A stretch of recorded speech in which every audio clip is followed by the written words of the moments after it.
अस्सलाम वालेकुम नाज़रीन और सामीन, आज बात करते हैं डायन ड्रामे की अगली रिव्यू प्रिडिक्शन के बारे में। जैसा कि आप लोगों को पता है, हमारी निहाल ने कोई ऐसा गुनाह किया भी नहीं जिस बेचारी की सजा भुगतनी पड़ रही है। निहाल के बाप से हमारे जवार शाह का छोटा भाई मारा जाता है उसके हाथों से, और जवार शाह और शबाब दोनों बदला लेने के लिए निहाल के साथ अपने शोहर को ब्याह देती है, सिर्फ इस लालच के कि इन दोनों मियाँ बीवी यानी कि एहसन खान और हीरा मानी बे औलाद जोड़ा दिखाया गया है इस ड्रामे के अंदर, और निहाल से वो बच्चा पैदा करके इसको दफा दूर कर देंगी बेचारी निहाल को। असल में आप लोगों को ये बता देती हूँ कि निहाल हमारी जवार शाह के छोटे भाई से मोहब्बत करती थी और शादी होने वाली थी, लेकिन किस्मत की कुछ उल्टे ही पलटी हुई। निहाल का बाप जो कि एक नंबर का नशई है, और उसने जवार शाह यानी कि उसके छोटे भाई को मार दिया है, और ये सब कुछ बदले के लिए हो रहा है और एक औलाद के लिए हो रहा है। नाज़रीन और सामीन, इस ड्रामे के अंदर आप लोगों को पता चलेगा हीरा मानी अगर डायन बनती है तो बे औलाद है, औलाद के वास्ते वो भी डायन बन गई, और जवार शाह की दोनों बहनें सिर्फ और सिर्फ दौलत के लालच में ये दोनों बहनें डायने बन गई।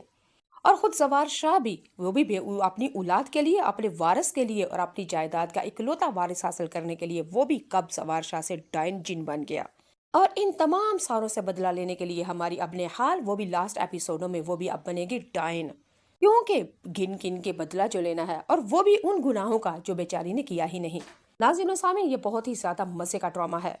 हमारी निहाल उसके नंदों के ऊपर, जो उसके शोहर हैं, वो निहाल बेचारी के ऊपर गंदी नजर जमाए हुए हैं, क्योंकि नंदों के जो शोहर हैं उनको पता है कि जवार शाह तो अपनी बीवी को टाइम नहीं दे रहा, क्यों ना हम ही ऐसी बहती गंगा में अपने हाथ गीले कर ले। निहाल बेचारी रोती है, गिड़गिड़ाती और पड़ती है, और जवार शाह के पास कमरे में जाके कहती है कि मेरी मौत तक आपकी हिफाजत करना मेरी इज्जत की आपकी जिम्मेदारी है। अगर आप ये सब कुछ नहीं कर सकते थे, मुझसे शादी ही क्यों की।